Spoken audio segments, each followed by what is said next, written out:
Voltamos com o Revista TST e vamos agora conferir alguns casos julgados pelas turmas do tribunal.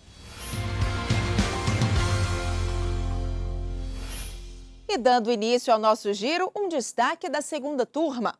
Um trabalhador que foi arremessado devido à explosão de uma bomba em uma pedreira vai ser indenizado em R$ 50 mil.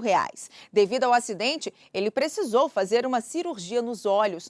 Ao julgar o caso, o Tribunal Regional do Trabalho do Espírito Santo entendeu que a empresa foi negligente, pois não ofereceu capacitação técnica para os trabalhadores usarem os equipamentos para abertura de rochas de forma segura. No recurso ao TST, a empresa afirmou que o valor de R$ 50 mil definido pelo regional foi excessivo e que não teriam sido observados os critérios de proporcionalidade e razoabilidade.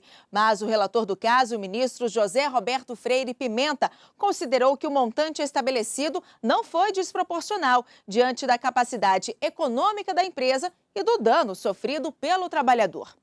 E ficou mantida na sétima turma decisão que obriga a União a emitir carteira de trabalho para trabalhadores menores de 16 anos, mesmo sem contrato de aprendizagem.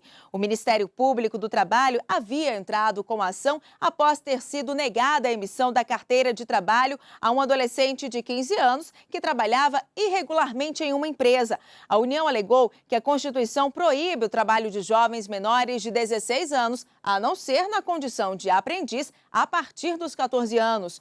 Mas, ao analisar o caso na sétima turma do TST, o ministro Douglas Alencar Rodrigues considerou que nos casos de trabalho do menor de 16 anos, em desacordo com a lei, é necessário interromper a situação de imediato e garantir ao adolescente todos os direitos devidos a um trabalhador regular. A decisão vale para todo o Brasil. E a primeira turma manteve condenação à administradora de portos de Paranaguá e Antonina por suspensão de um portuário antes de um processo disciplinar ter sido concluído. De acordo com o processo, julgado inicialmente pelo Tribunal Regional do Trabalho do Paraná, o portuário foi suspenso por 90 dias, deixando de receber o salário nesse período para que fosse apurada a suposta falta grave cometida por ele. Em defesa, a administração dos portos de Paranaguá e Antonina alegou que a suspensão teve caráter preventivo, a fim de possibilitar a apuração sem interferência direta do servidor. O argumento não foi aceito pelo TRT do Paraná, que entendeu ter havido abuso de poder disciplinar.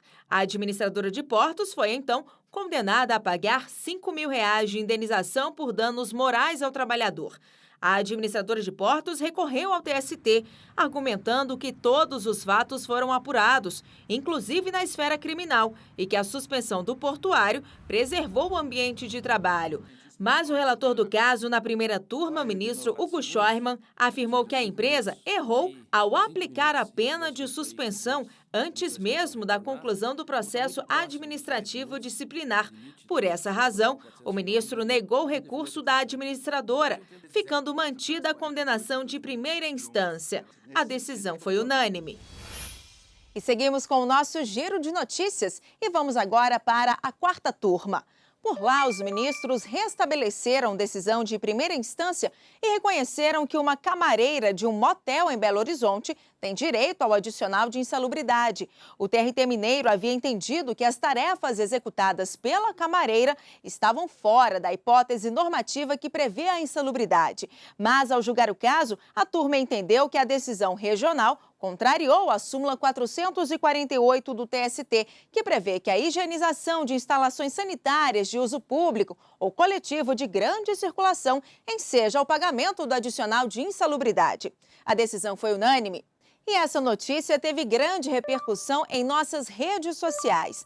Na página do TST, no Facebook, muitos aproveitaram para comentar a notícia, como é o caso do Sérgio Luiz. Na opinião dele, o que não faltam em um motel são agentes biológicos que podem contaminar quem os manuseia. E você também pode deixar o seu comentário na página do TST no Facebook. O endereço é facebook.com/tstjus.